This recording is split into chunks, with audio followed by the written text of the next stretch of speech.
News 18 and Federal Bank Primetime Studio. On the 25th anniversary of the Kargil War, Prime Minister Narendra Modi paid homage to the soldiers who sacrificed their lives for the country today.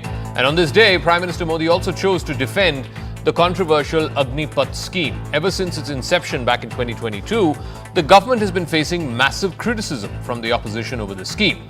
But today, the Prime Minister not only defended the scheme, but he launched a scathing attack on the Congress party. Prime Minister Modi said that the scheme is to rejuvenate the armed forces and to keep them continuously fit for war-like situations. He went on to accuse the Congress of spreading lies and slamming them for playing politics over national security. The opposition hit back, accusing the Prime Minister of using the armed forces to score political points. The question is, who is actually playing politics over national security and politicizing the armed forces?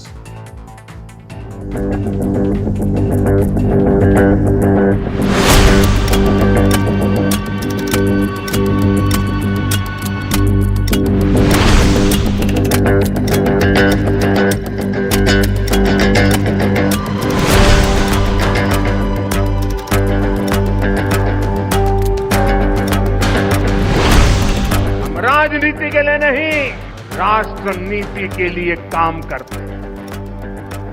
हमारे लिए राष्ट्र की सुरक्षा सर्वोपरि है। ऐसा भ्रम फैला रहे हैं कि सरकार पेंशन के पैसे बचाने के लिए ये योजना लेकर आई। अग्निपथ का लक्ष्य सेनाओं को युवा बनाना है। अग्निपथ का लक्ष्य सेनाओं को युद्ध के लिए निरंतर योग्य बनाए रखना है। The Agnipath scheme in no way strengthens the capacity and the capabilities of the armed forces, because as modern warfare will become more technologically oriented, you can't have these short-term outsourced model of recruiting people. The Agniveer martyrs do not get the same respect as those who are in the regular army who've joined through the earlier procedure. It's a shame that he continues to defend it despite seeing so much opposition amongst the youth as well. भारतीय सेना का अपमान है। आप मुझे बताइए, क्या प्रधानमंत्री ये कहना चाहते हैं कि जिस सेना ने पाकिस्तान के 2 टुकड़े कर दिए, वो सेना युवा नहीं थी, बहादुर नहीं थी, मजबूत नहीं थी, पराक्रमी नहीं थी? क्या कहना चाहते हैं प्रधानमंत्री?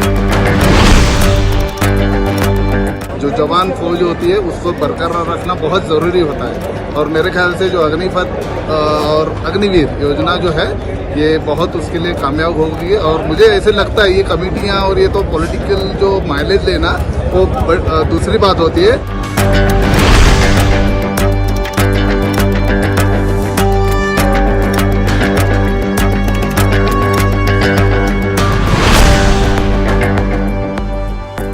All right, it's Prime Minister Modi versus the opposition on this Agniveer scheme. Who is misleading the nation? R.P. Singh, National Spokesperson of the BJP, joining us. Dr. Shama Mohammed is National Spokesperson of the Congress Party here in our studios. Major General retired A.K. Sivach, Defence Expert, joining us. Major General Bishambar Dayal, retired Defence Expert, also joining us. R.P. Singh, this is the opposition's contention. I'm going to read one by one. What the opposition is saying is controversial as far as Agniveer is concerned. A, that the scheme is flawed and that it is unconstitutional. It's not been tested by the law. Agniveer is use and throw labor. That the youth can never accept the Agniveer scheme, and the opposition is saying this was one of the resonating issues in the recent campaign, and the reason why the BJP did not do particularly well in states like Haryana or other places which send Rajasthan, which send a lot of young people into the army, is because of Agniveer.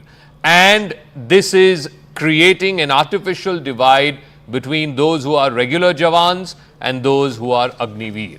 Please respond. Well, Zaka, I would have appreciated you should have asked this to Major General Sahab before me. But anyhow, I'll answer because it has a political color to it and political connotation to it, so I'll answer that. But fact is that opposition is not raising question on Agniveer. They are raising question on the valor of the Indian Army, and they are raising the question on the national security as a subject. Because when they say it's not constitutional, I mean, I don't know what is the procedure of declaring a scheme or declaring some processes or declaring some other policies, and then what was the constitutional process for that? I mean, as I'm hearing it for the first time, that it's not constitutional. Secondly, the objective of the Agniveer is to decrease the age of the Jawans from 32 years of average age to 26 years of age, so that we can be more battle ready, and then we can fight the tough terrains, especially because Indian borders, especially the northern borders and northern eastern borders, are the mountain range, and we need youngsters who can fight there. And again, why they are doing this? When they do politics, they can do politics anywhere else, but try to relate it to elections, that you lost election because of Agniveer. I mean, it's so sad. When by that process, that people, then the youngsters who applied and who are part of the Agniveer now should not have applied and should not have joined the army under Agniveer scheme. And last not but the least, after the 4 years, they are being accommodated. They will be part of the police system in the various states now. Haryana has already taken the initiative, or other central forces, whether it's CRPF, BSF, or other central forces, and they are going to get a privilege there. They are going to get a special advantage there also. And also, 25% of this set of youngsters will be part of the army also. Okay, so let me ask Shama Mohammed this, that this is what the Prime Minister today said in Drass as he laid the wreath at the War Memorial and then spoke after that. He made a pointed attack against the opposition for politicizing Agniveer. He said that the Agniveer scheme is an example of reforms done by the army. The average age of the soldiers, you heard RP Singh also say, it was 32 before, it needs to be brought down to 26, and Agniveer is one way of doing that.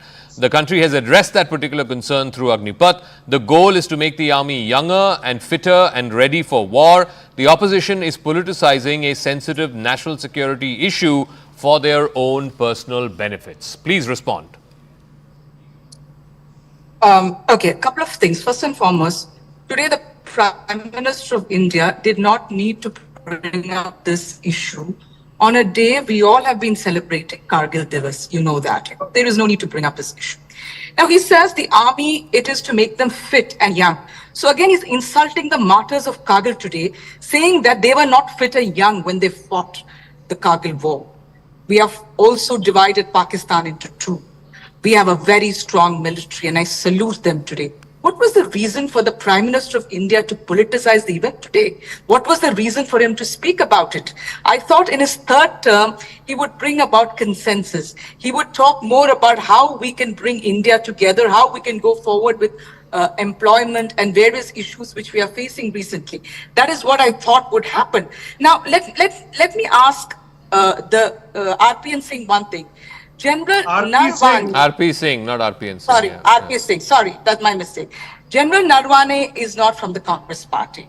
He clearly said that it came a bolt out of the blue. Initially, they said they would retain 75% and let go of 25%. But that changed to retaining 25% and letting go 75%. Initially, the salary to be paid was, let me finish, 20,000 rupees. This is all recorded in his book if you read it. 20,000 rupees. They said no way and then made it 30,000. So our thing is, and recently you've also seen one of them who've come out and tried to kill somebody else. So you can't have somebody for 4 years. This is the army. Everybody is ready to give their life for this country. Okay. We just recently lost General Thapa, a young man. I feel for them. So what we are saying is that let them get the same status as the rest of them. And one last thing, JDU, LJP, they are not our allies. They are the ones who said that the government of India, the BJP, the Prime Minister has to rethink the scheme. Very important. Let me ask the generals here who are in our studios. General Sivach is here. General Dayal is here. General Sivach, let me start off by asking you first. The opposition's contention that this basically drives a wedge between those who are regular soldiers, whether it is short service commission or full commission, and those who are Agniveers. To the opposition's contention that Agniveers are use and throw labor because after 4 years, 75% of them are discarded, 25% are integrated. The 75% then basically have to fend for themselves, whether they get integrated into Central Armed Paramilitary Forces or whether they become security guards at private establishments. That's up to them. The point is this driving a wedge? What is the rationale for bringing such a scheme in the first place? Absolutely. See, Jaka, what has happened is after the Kargil war, there was basically a review committee which was done, and that committee has basically given, the Subramaniam committee has given 3-4 points. One was that the average age of the soldier that time was 32, and since you have to fight in high altitude mountain, the recommendation was that it should be reduced to 26, 27. So by bringing this scheme, the aim is that in next about 10 to 15 years, that the average age of the soldier must be reduced to almost 26. The second issue was that the age profile of the COs, the commanders and the div commander must be also reduced, because you need a young officer, young commanding officer. That process has been already done. That has been already implemented. And third thing was that it was seen that in the defense budget, the capital is getting a less amount which is for modernization, more money is spent on revenue which is pay and pension. So that was also a thing as to how do you reduce that expenditure. Now with that aim, the government has brought this scheme. But I suppose that now the review is being done by the government. It has been already sort of a survey done within army to find out how you can make it a better. Aim should be some recommendation to make any apprehension with there. Now I can give you 3-4 recommendations in a very positive mind, and I know the government is thinking very positively and they are likely to make this amendment. One is, I suppose 25% is slightly less. It should be increased to 50 to 60% minimum. So you're saying 50% should be integrated into the regular forge and 50% can be integrated into CAPF? It will be a mixture of a youth and also an experienced soldier. The other issue is that in case if 50% or 60% retained, the rest of them should be absorbed in CAPF. A written notification should be there, and they must be given age relaxation and also the physical relaxation, so that anyone who is going out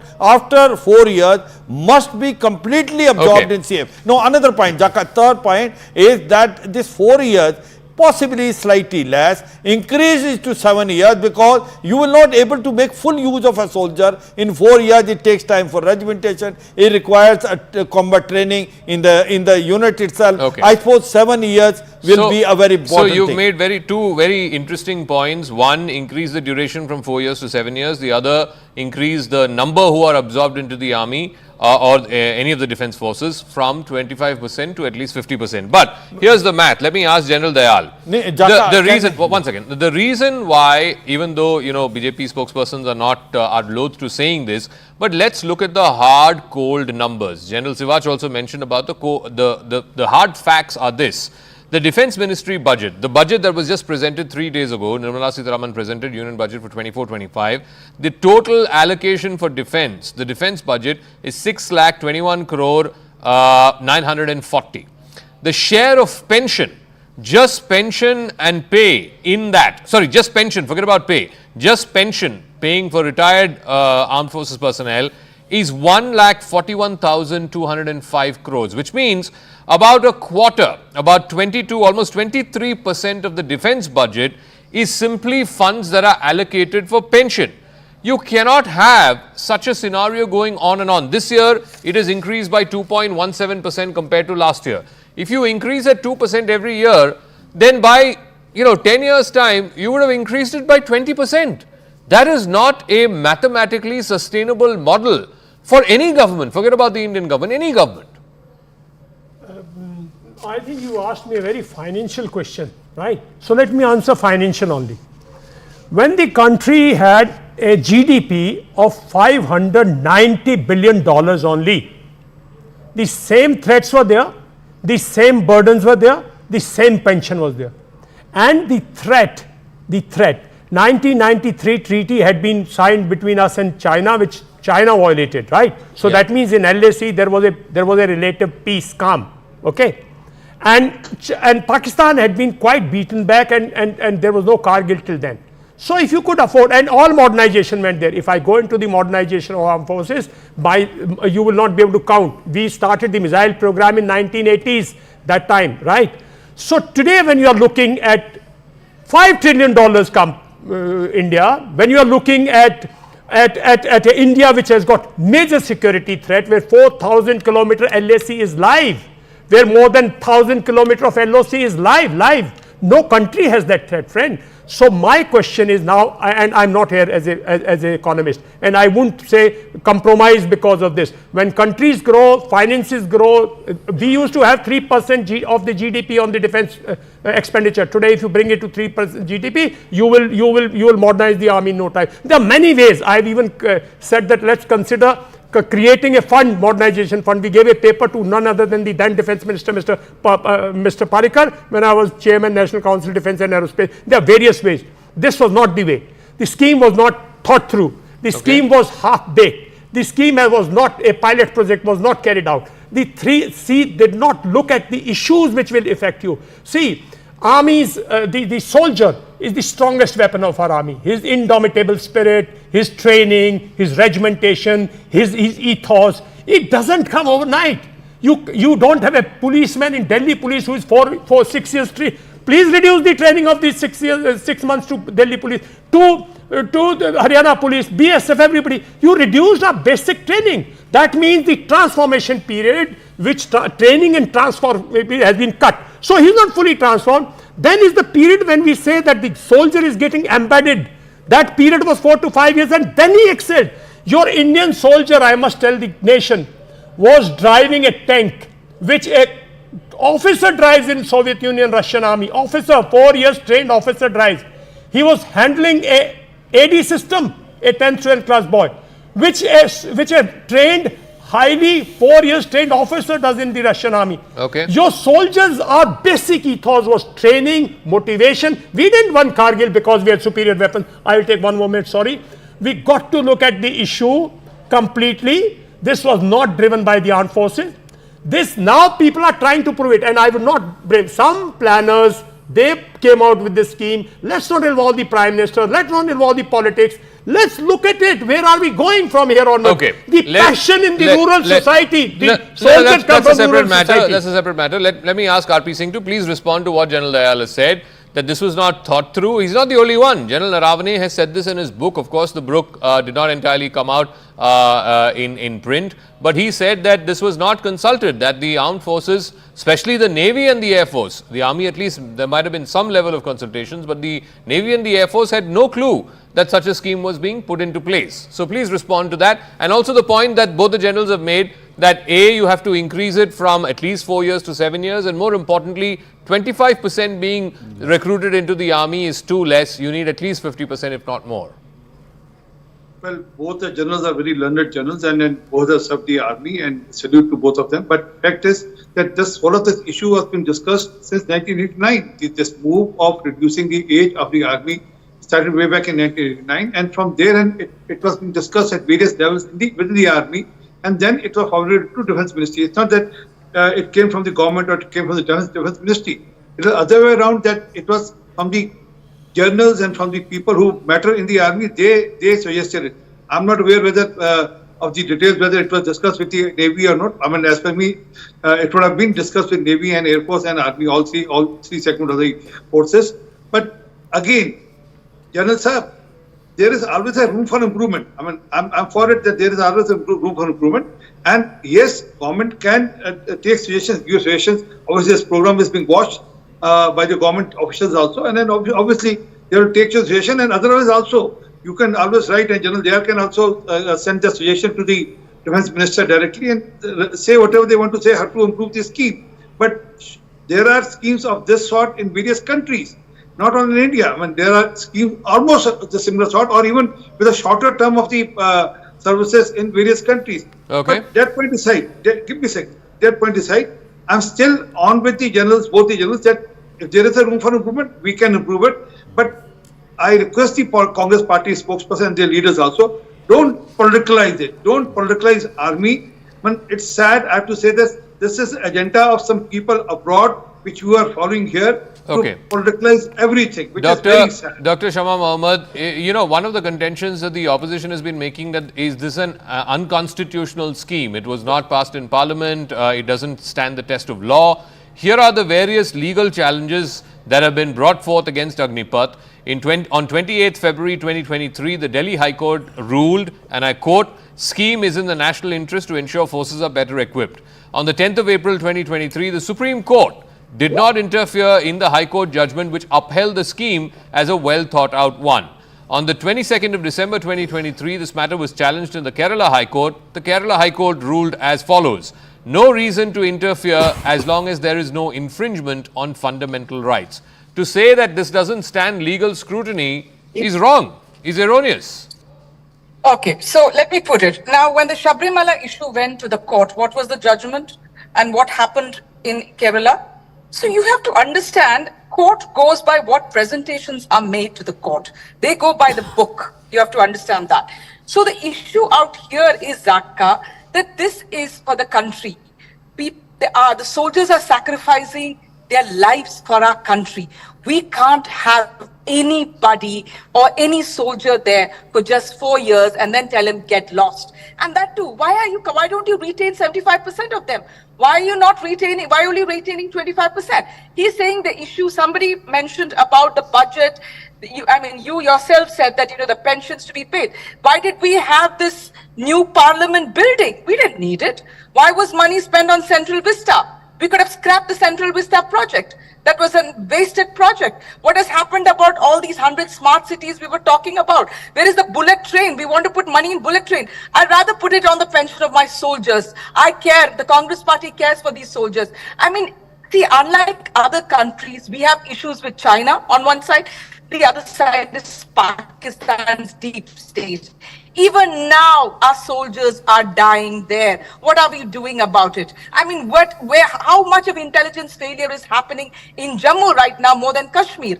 And who is accountable? Has there been any accountability for the intelligence failure that has been happening in the last couple of years? Okay. Nobody is held accountable. Now, my issue here is I want the soldiers to have good pension. Like, for example, if I was Tapa's mother, I would feel. I already feel for her because I'm a mother today and my son is dying for this country. I'm thinking of the General Tapa's mother, Colonel Tapa's mother. So every soldier is giving up their life. And if you have to have that passion to fight, to be there are many of them who as young kids want to be soldier and fight for this country. You can't have somebody for 4 years and tell them get lost. RP Singh, please respond and then I'll come back to the generals in the studio after that. They can turn out to be mercenaries. Please. They can turn out to be mercenaries. Yeah, please respond, RP Singh. Mercenaries for other. Okay, we heard you. Let RP Singh respond and then I'll come back to the generals in the studio. Yeah. I never expected this from Shama Mohammed, that saying that army people who retire from the army after doing 4 years of service will be mercenaries and they'll be misused in the society. And I'm very sad. Again, I'm saying they're intentionally trying to belittle the complete process with the objective. They have an interior objective which has been sponsored, funded by some people from abroad, and they're following that track. I'm sorry to say that, but this is very sad. But coming to the point. One at a time, please. One at a time, ma'am, please. Ma'am, please. You are a learned person. Thank you. And also, they never provided even the bulletproof jackets. It was only the NDA government which came and brought in the bulletproof jackets in the armed forces. But that's not the issue. Issue is that when government is saying that we will accommodate each one of them into the system somewhere in some fashion or other, whether in the forces in the states or in the central forces, and also if someone doesn't want to continue, then he will be provided enough fund to make his good living. Okay. But again, last point, for God's sake, don't politicalize the army. If you have good suggestions, give them. But don't use words like mercenaries. These guys will turn into mercenaries. This is the objective of the Congress party. So let me ask the two generals here. One second, ma'am. One second, please. I'm coming back to the generals in the studio. The opposition has been claiming, and this has happened one too many times in the recent past, unfortunately at the death of an Agniveer soldier. I believe one had passed away recently in Uttar Pradesh, and Rahul Gandhi had gone to meet his family, and this has become a huge issue where he claimed, General Sivaj, that only 45 lakhs are being given for Agniveers, whereas for regular Jawans, 75 lakhs are being given. Similarly, ex gratia, sorry, this was the first one, was insurance. Similarly, ex gratia, the opposition's claim is only 44 lakhs are given for Agniveers, whereas 55 lakhs are given for regular Jawans. Now, does this not create a discriminatory system where you have one set of rules for one set of people and another set of rules for another set of people? All of them are fighting for the Indian Army. They're all fighting for the nation. Yeah, Jaka, no doubt about it. I suppose this is again one of the recommendations which I wanted to give in the beginning only. And no doubt, see, my point is that once this scheme has come, let us make it better. Let's give some positive recommendation. Let the government has also done the review board. Now, the point which you are saying is, what does it mean? It means that in first 4 years, when there is a regular soldier as well as Agniveer, if Agniveer sacrifices his life on the line of control or line of actual control on line of duty, then he will get a particular amount which is been as per the scheme, whereas the regular soldier get a family pension, liberalized family pension. So there is a difference, and this is an emotional issue. My again request is to the government and through Mr. R.P. Singh that let's not differentiate between both once someone sacrifice life. I suppose the government is positive, they will take this into account. You are saying both ex gratia and insurance money for both should be equal. And regular soldiers should be equal. Equal, because see, remember, the bullet does not recognize who is a regular soldier and who is Agniveer. The another thing is,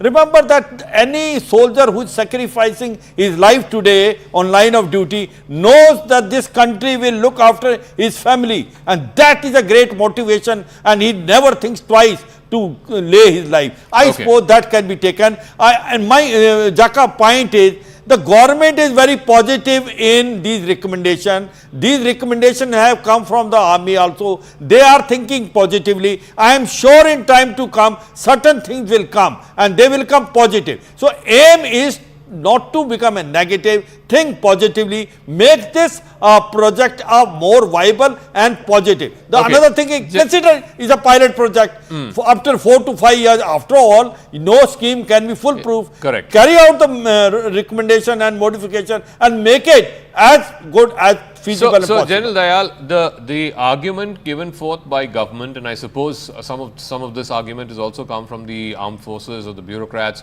in charge of the defense ministry, is that India is not the first country to introduce such a scheme. It is there in the United States, it is there in Britain, it is there in France, it is there in Germany. So clearly there seems to be something that those countries are also doing on similar lines as Agniveer. So why all this, brouhaha just because it's been introduced here in India? The bureaucrats must say why those countries are implementing those schemes. Have they explained? They don't have manpower. They are not voluntary. Nobody is doing voluntary service there in terms of conscription. It's being forced on them because of lack of will amongst people to go and serve the army. Because the army abroad in these countries is not the profession of the way it was before the Second World War. Second issue, let me come back again to the core issue is, look, we are quoting a Subramaniam committee report which was 22 years back. We are quoting a report of the group of ministers which Arun Singh and that 20. I've gone through all that. Please, nowhere was the soldier. War is not fought by the soldier, by this 4-year soldier. War is fought by the team, by JCOs, NCOs. Their age is always there and they're young, believe you me. What are we trying to say? People, those who went to Galwan, they were not young. What are we trying to say, that we were not battle ready when we faced in Eastern Ladakh and today they are deployed from last 3 years? Are there any study reports there saying that because the soldier is 30 years, 32 years, he can't stay there? We have stayed there in the... What my crib is that you brought a scheme, you did not think through, you did not start from the battalion commander's recommendation, it was not discussed by the army commanders in their conference, it was not recommended in completely by the army. You brought in a scheme, and to justify that scheme, people are coming with the arguments which are actually negative towards image of the army. Arguments like army was not young, army was not battle ready. Sir, we were battle ready in 1947 when we were immediately picked up and went to J&K. That's the Indian army. We were battle ready when we rushed to unacclimatized, rushed to Sachin, and these days people went there. They were battle ready. We have been battle ready. The problem is the budget which he was talking about, and people have not thought through, and I would not like to drag the Prime Minister. He has been briefed by people. So he would naturally, he would speak. Okay. He was briefed by people on Galwan, so he spoke. I am completely out of time. Like I said, and I would agree with the generals here that if certain tweaks need to be made to this scheme, then certainly it is something worth thinking about. It is something worth considering. Thank you very much to RP Singh, Shama Mohammed and the two generals here in the studios for joining us. Let's see how this Agniveer story plays out through the course of this budget session and beyond. I want to now shift focus to the other big story, and this is an international focus story. It's been less than a week since US President Joe Biden decided to step down and make way for his Vice President Kamala Harris to be the Democratic nominee. Within the first week, Kamala Harris has secured enough Democratic delegates to officially win the nomination. Of course, the formal anointment, if you will happen sometime in the first week of August when there will be a virtual roll call. But fact is that she has enough number of delegates to win the nomination officially. Today, the Obamas, Michelle and Barack Obama, also endorsed Kamala Harris. Her campaign has managed to raise $100 million within the first 2 days of her being endorsed by Joe Biden after he pulled out of the race. The $100 million in 2 days is a record for any single candidate in the history of US elections. But more than the money that she has raised, it is the endorsement from Gen Z celebrities that has given wings to Kamala's campaign. So much so, she's now being called in Gen Z lingo, Kamala is Brat.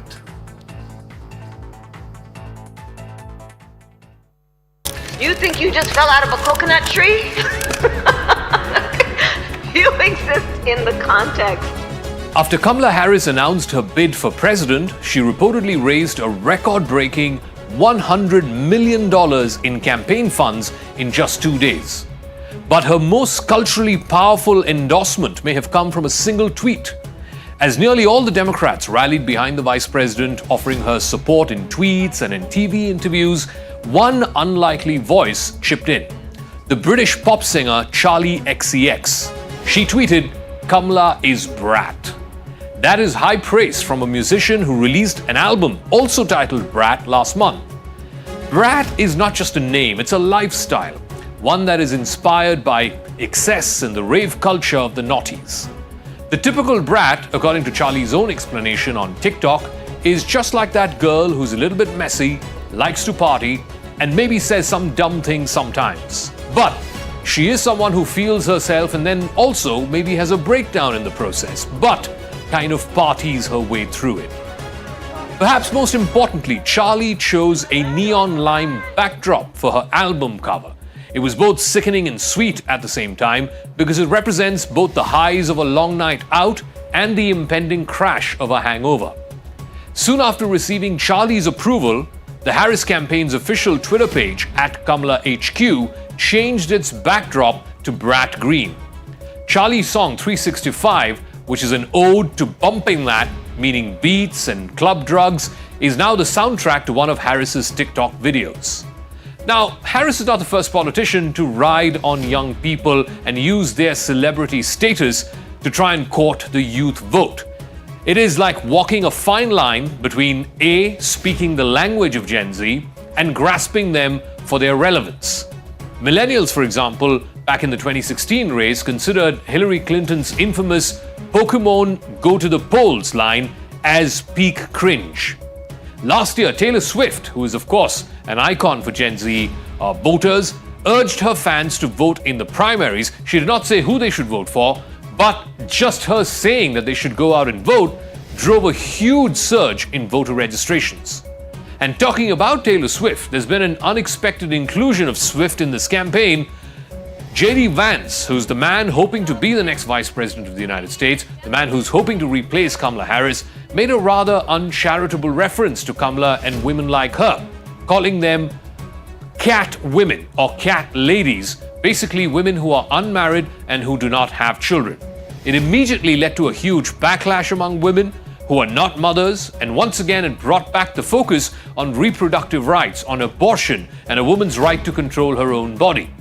There were also memes with Taylor Swift's picture wearing a Catwoman dress for a photo shoot in a popular magazine. If Kamala gets Taylor Swift's endorsement, it would mean that her legions of fans would bring to bear their vote come this November. Swift's fans, who are popularly known as Swifties, are mostly Gen Z, and they have an outsized influence.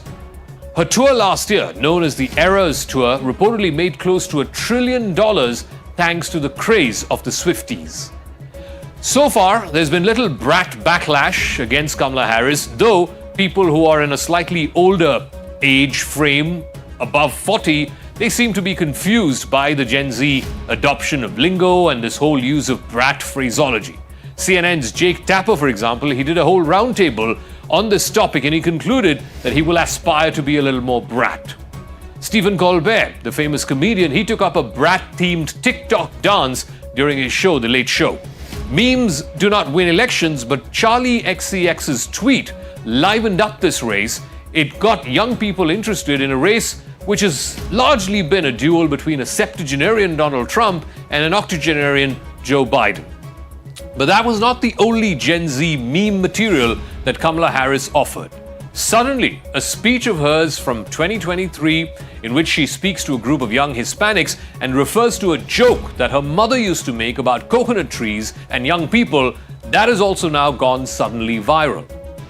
Everything is in context. My mother she would give us a hard time sometimes, and she would say to us, I don't know what's wrong with you young people. You think you just fell out of a coconut tree? You exist in the context of all in which you live and what came before you. Suddenly, there are songs of Harris with her goofy dance, which Gen Z relates to, set to the sound of coconut songs. People were even changing their emojis on social media profiles to reflect coconut or coconut palm trees. But there is also a cold, hard political calculation behind all of these Gen Z memes and the brat phraseologies. Kamala Harris realizes the importance of the Gen Z vote. These are mostly students who are in college or those who may have just graduated.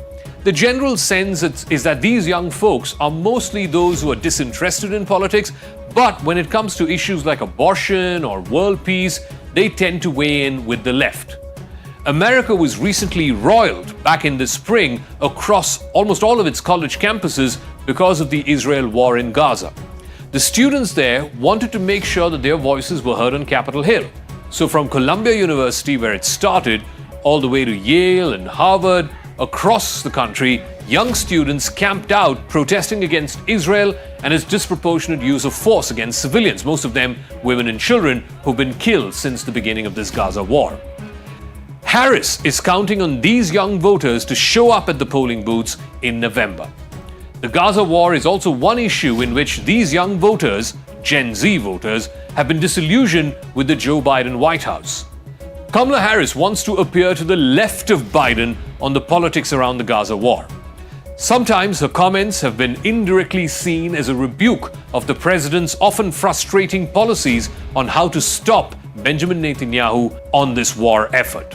That's one reason why Kamala Harris, along with some other Democratic lawmakers, have skipped Benjamin Netanyahu's address to a joint session of the Congress this past week.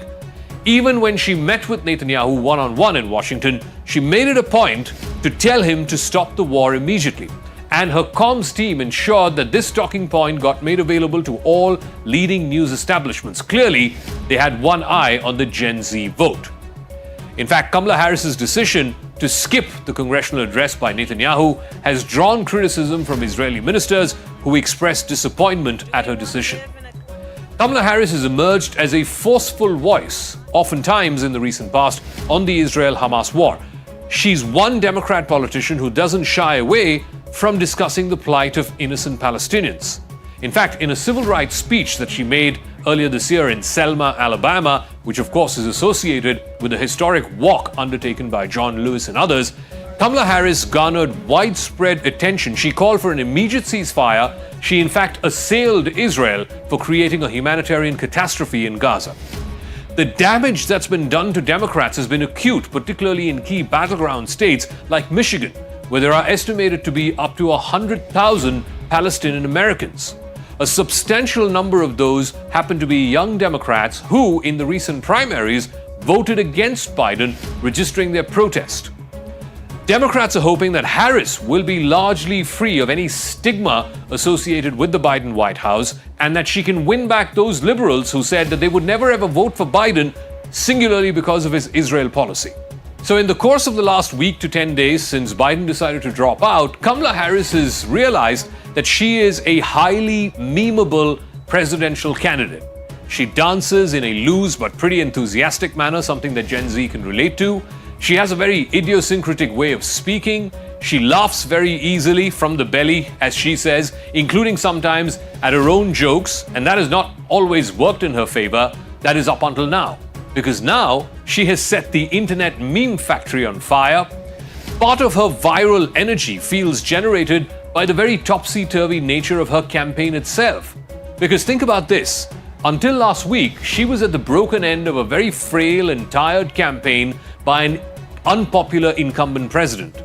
Now, all that pent-up excitement which has come at Biden's decision not to seek a second term, she's hoping that all that energy and all those votes will come her way.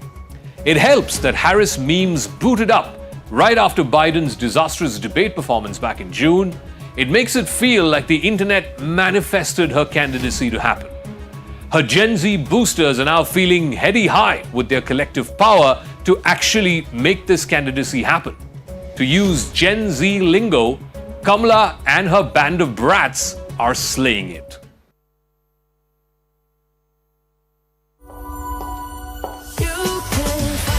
Last summer, the world went pink. So cool. Buses, shop fronts, and billboards. This year, pink is out and lime green is in. From cosmetics retailers, this now TikTok famous deli in Charleston, even London Zoo got in on the action. Charli XCX spawned this trend with the launch of her Brat album in June. Slime green, basic font, it's irreverent. Am I surprised that it's inspired a whole summer trend? A little bit. You can look to music videos like 360 for inspiration, or get the definition from the artist herself. But it can also be so trashy, just like a pack of cigs and like a Bic lighter. Yes. And like a strappy white top. Yeah. With no bra. Yeah. That's kind of all you need. Beyond that, it's hard to really nail down what Brat Girl Summer looks like. Do you know the answer to this question? Charli XCX. Yes! You know. Stumbling upon film director Edgar Wright was worth further investigation. Charli XCX. There we go. Are you Brat Girl Summer? Yes. I hope so. Not today. I don't feel like I am today. But the boots kind of are. SPF in your girlies. What? What does that even mean? This is just the latest micro trend. Recent ones include Gorpcore, Coastal Grandma, and last year's Tomato Girl Summer. I think it has a bit of that if you know angle. Like if you understand it, you want to buy into it. It doesn't guarantee viral success, but it's just very easy to hop on and people will enjoy it. With engagement that easy, even politicians are having a Brat Girl Summer. It was a bratty election campaign for the UK Green Party, and now US Vice President Kamala Harris is hoping slime green will appeal. And Charli approves. Go enjoy your Brat Girl Summer. Oh my god, thank you. You too. Have a Brat Girl Summer. Bye. Bye. I like Brat Girl Summer. Anna Stewart, CNN, London. Do you know what Brat Girl Summer is? No.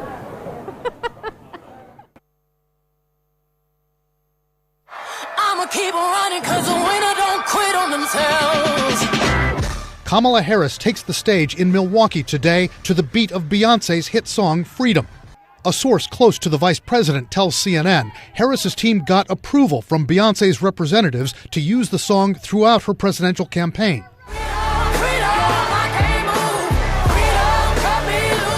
Analysts say it's an extraordinary move for Beyoncé to let Harris use her 2016 Grammy-nominated ballad. She does not need to step into politics. So by virtue of the fact that she's allowing her music, which she keeps a very tight rein on, to be used as part of this potential campaign is huge. Also trending, British pop star Charli XCX posted on X, quote, "Kamala is Brat."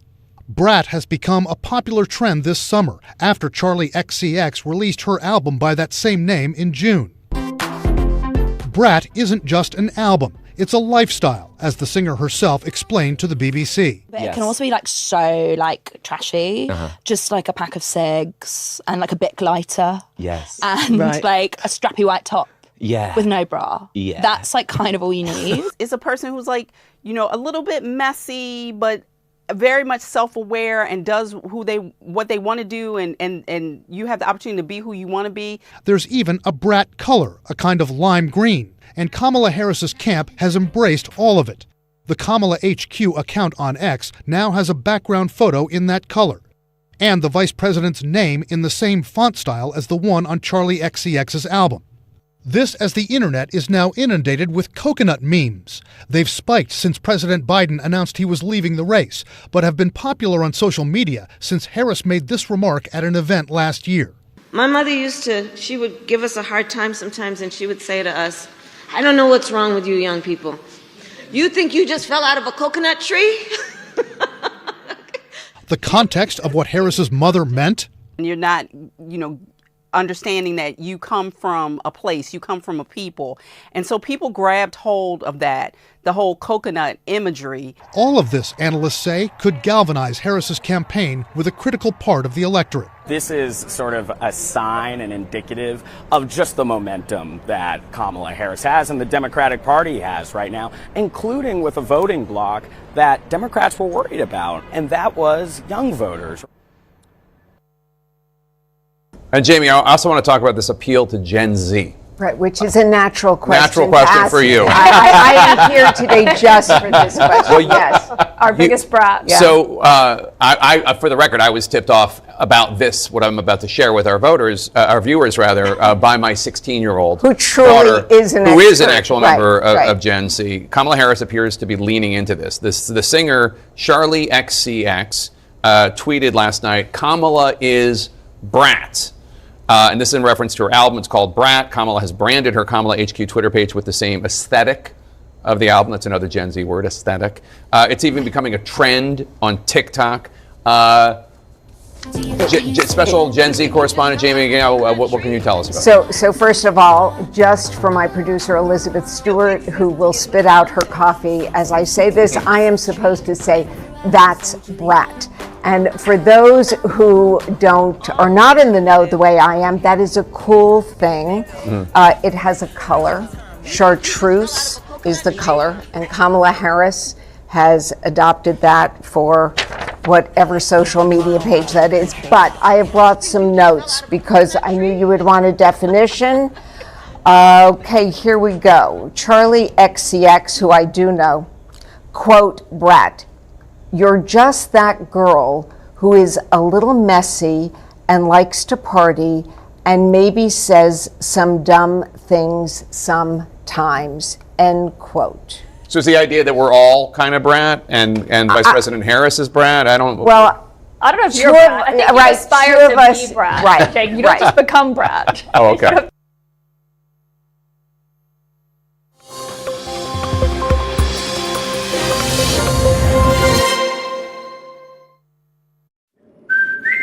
हजार 40,000 cusec पानी को छोड़ा जा रहा है। अगर बारिश इसी तरह कंटिन्यू रही तो पुणे के आसपास के इलाकों में और भी पानी भर सकता है। यही वजह है कि पुणे कलेक्टर ने सभी लोगों से कहा है कि कोई भी जरूरी काम ना हो तो अपने घरों से बाहर ना निकलें, गवर्नमेंट और प्रशासन की हेल्प करें, और गवर्नमेंट और जो वहाँ के लोकल म्युनिसिपल कॉर्पोरेशन है वो अपनी पूरी कोशिश कर रहे हैं जो फ्लडिंग एरिया है वहाँ से जल्द पानी को निकाला जा सके। लेकिन अब जो स्थिति है वो ज़्यादा अच्छी नहीं दिख पा रही है। कई इलाकों में खासकर जो लो लाइन इलाके हैं पुणे और पुणे डिस्ट्रिक्ट के, वहाँ पे काफ़ी ज़्यादा पानी भर चुका है। जैसे मैंने आपको बताया कि खड़गवासला डैम से 40,000 क्यूसेक पानी छोड़ने की वजह से जो फ्लडिंग है वो और भी होती जा रही है और पूरे पुणे डिस्ट्रिक्ट में रेड अलर्ट घोषित किया गया है। राइट, ऑल्सो विवेक, क्या मुंबई की अगर बात करें तो क्या स्थिति है और स्पेशली लो लाइंग एरियाज के लिए क्या एडवाइजरी है?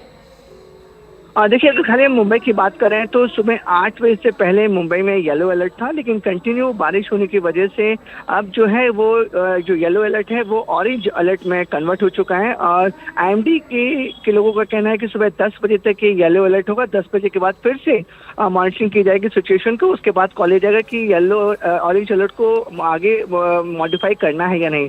इसी वजह से मुंबई के भी कई इलाकों में बारिश हो रही है, खासकर जो लो लाइन इलाके हैं कुर्ला, चेंबूर, विक्रोली, घाटकोपर, इन जगहों पर वो वाटर लॉगिंग की थोड़ी थोड़ी जो शिकायतें वो आ रही हैं। लेकिन फिलहाल अगर बात की जाए तो ऑरेंज अलर्ट है। जो सबब की बात करें तो मिलन सबवे, अंधेरी सबवे, खार सबवे को बंद कर दिया गया है, क्योंकि इस पूरे सबवे में पानी भर चुका है।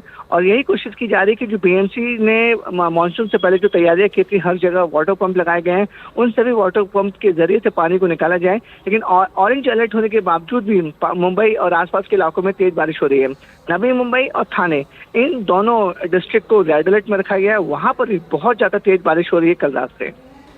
Right, thank you so much for that, Vivek. And on that note, we are slipping into a very short break, coming right back. Now getting some breaking news from Maharashtra. Schools in Pune, Pimpri, Chindwara and nearby areas have been shut today as rains batter the region. Besides Pune city, the order to shut schools also applies for Pimpri, Chindwara, Bor, Vele, Mawal, Mulshi and other areas of Maharashtra. In fact, the Met Department has issued an orange alert for Mumbai and Palghar, and there has been a red alert that's been issued for Navi Mumbai and Thane.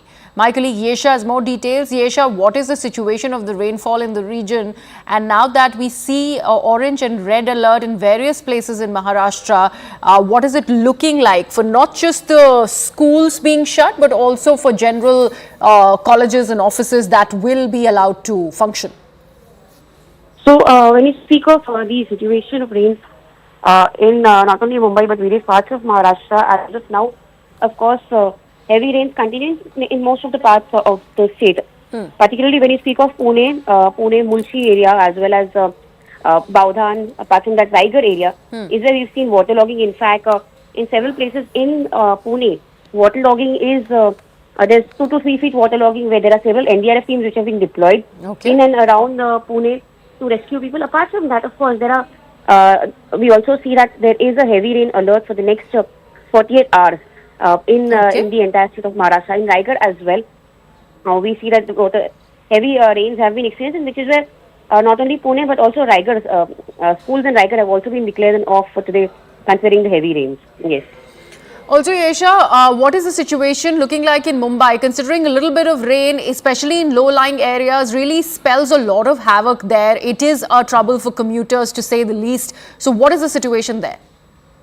So yes, of course, there's been incessant rains in Mumbai ever since late last night. However, as of now, schools and colleges have been kept. As of now, there is no holiday declared for schools and colleges. But of course, several low-lying areas, like you rightly mentioned, including Andheri subway and several such locations, they've been there is waterlogging that's been experienced, and such subways have been shut.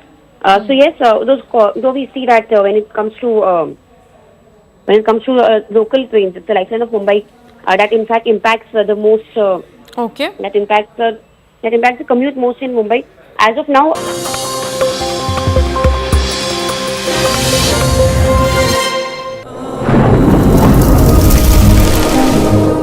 Climate change is on our doorstep.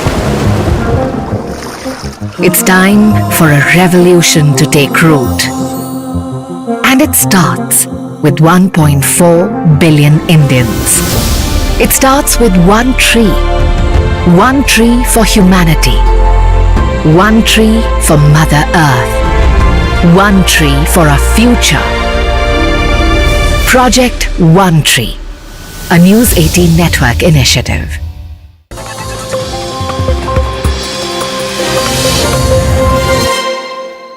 Well, but when it comes to several low-lying areas, there is waterlogging that's already started in several parts of the city. Yes. Right, thank you so much for that, Yesha. Let me also take this across to my colleague Vivek Gupta from News18 India, who's with us on the broadcast. Vivek, the situation in Pune and other adjoining areas has really worsened. Orange and red alerts for Navi Mumbai as well. What is it looking like for this entire week, considering there's one more day for the schools to probably be allowed to not function because of the rain? So what are you learning in that regard? बिल्कुल सही कहा आपने। देखिए पुणे में कल देर रात से काफी ज्यादा तेज बारिश हो रही है और इतनी ज्यादा बारिश होने की वजह से पुणे कलेक्टर ने डिसाइड किया है कि सभी स्कूलों को अब पुणे में बंद कर दिया गया है और पुणे डिस्ट्रिक्ट के जितने भी आसपास के इलाके हैं वहां पर फ्लडिंग हो रही है। फ्लडिंग की वजह से रोड और घरों तक पूरा तरह से पानी भर चुका है। लोगों को काफी ज्यादा परेशानी झेलनी पड़ रही है। इसी वजह से अब पुणे कलेक्टर ने एक एडवाइजरी जारी की है और साफ तौर पे कहा है कि पूरे पुणे डिस्ट्रिक्ट में रेड अलर्ट घोषित कर दिया गया है। सभी स्कूलों को बंद कर दिया गया है, जिसके बाद जो भी इमरजेंसी काम ना हो वो अपने घरों से बाहर ना निकलें, क्योंकि सबसे इम्पोर्टेंट बात यह है कि खड़कवासला डैम से 40,000 क्यूसेक पानी को छोड़ा जा रहा है। अगर बारिश इसी तरह कंटिन्यू रही तो पुणे के आसपास के इलाकों में और भी पानी भर सकता है। यही वजह है कि पुणे कलेक्टर ने सभी लोगों से कहा है कि कोई भी जरूरी काम ना हो तो अपने घरों से बाहर ना निकलें, गवर्नमेंट और प्रशासन की हेल्प करें और गवर्नमेंट और जो वहाँ के लोकल म्यूनिसिपल कॉर्पोरेशन है वो अपनी पूरी कोशिश कर रहे हैं जो फ्लडिंग एरिया है वहाँ से जल्द पानी को निकाला जा सके। लेकिन अब जो स्थिति है वो ज्यादा अच्छी नहीं दिख पा रही है। कई इलाकों में खासकर जो लो लाइन इलाके हैं पुणे और पुणे डिस्ट्रिक्ट के वहाँ पे काफी ज्यादा पानी भर चुका है। जैसे मैंने आपको बताया कि खड़कवासला डैम से 40,000 क्यूसेक पानी छोड़ने की वजह से जो फ्लडिंग है वो और भी होती जा रही है और पूरे पुणे डिस्ट्रिक्ट में रेड अलर्ट घोषित किया गया है। राइट, ऑल्सो विवेक, क्या मुंबई की अगर बात करें तो क्या स्थिति है और स्पेशली लो लाइंग एरियाज के लिए क्या एडवाइजरी है? देखिए अगर खाली मुंबई की बात करें तो सुबह 8 बजे से पहले मुंबई में येलो अलर्ट था, लेकिन कंटिन्यू बारिश होने की वजह से अब जो है वो जो येलो अलर्ट है वो ऑरेंज अलर्ट में कन्वर्ट हो चुका है। और आईएमडी के लोगों का कहना है कि सुबह 10 बजे तक ये येलो अलर्ट होगा। 10 बजे के बाद फिर से मॉनिटरिंग की जाएगी सिचुएशन को, उसके बाद कॉल लिया जाएगा कि येलो ऑरेंज अलर्ट को आगे मॉडिफाई करना है या नहीं। इसी वजह से मुंबई के भी कई इलाकों में बारिश हो रही है, खासकर जो लो लाइन इलाके हैं कुर्ला, चेंबूर, विक्रोली, घाटकोपर, इन जगहों पर वाटर लॉगिंग की थोड़ी जो शिकायतें वो आ रही हैं। लेकिन फिलहाल अगर बात की जाए तो ऑरेंज अलर्ट है। जो सबब की बात करें तो मिलन सबवे, अंधेरी सबवे, खार सबवे को बंद कर दिया गया है क्योंकि इस पूरे सबवे में पानी भर चुका है और यही कोशिश की जा रही है कि जो बीएमसी ने मानसून से पहले जो तैयारियां की थी, हर जगह वाटर पंप लगाए गए हैं, उन सभी वाटर पंप के जरिए से पानी को निकाला जाए। लेकिन ऑरेंज अलर्ट होने के बावजूद भी मुंबई और आसपास के इलाकों में तेज बारिश हो रही है। नवी मुंबई और थाने, इन दोनों डिस्ट्रिक्ट को रेड अलर्ट में रखा गया है। वहां पर भी बहुत ज्यादा तेज बारिश हो रही है कल रात से। Right, thank you so much for that, Vivek. And on that note, we are slipping into a very short break, coming right back. Now getting some breaking news from Maharashtra. Schools in Pune, Pimpri, Chindwara and nearby areas have been shut today as rains batter the region. Besides Pune city, the order to shut schools also applies for Pimpri, Chindwara, Bor, Vele, Mawal, Mulshi and other areas of Maharashtra. In fact, the Met Department has issued an orange alert for Mumbai and Palghar, and there has been a red alert that's been issued for Navi Mumbai and Thane. My colleague Yesha has more details. Yesha, what is the situation of the rainfall in the region? And now that we see orange and red alert in various places in Maharashtra, what is it looking like for not just the schools being shut, but also for general colleges and offices that will be allowed to function? So when you speak of the situation of rains in not only Mumbai but various parts of Maharashtra, as of now, of course, heavy rains continue in most of the parts of the state. Particularly when you speak of Pune, Mulshi area as well as Baudhan, apart from that Raigad area, is where we've seen waterlogging. In fact, in several places in Pune, waterlogging is...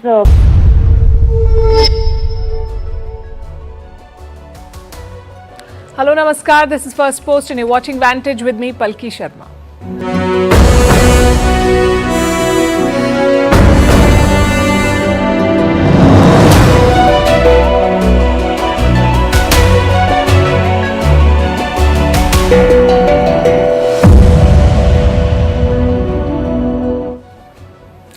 What is India's China strategy?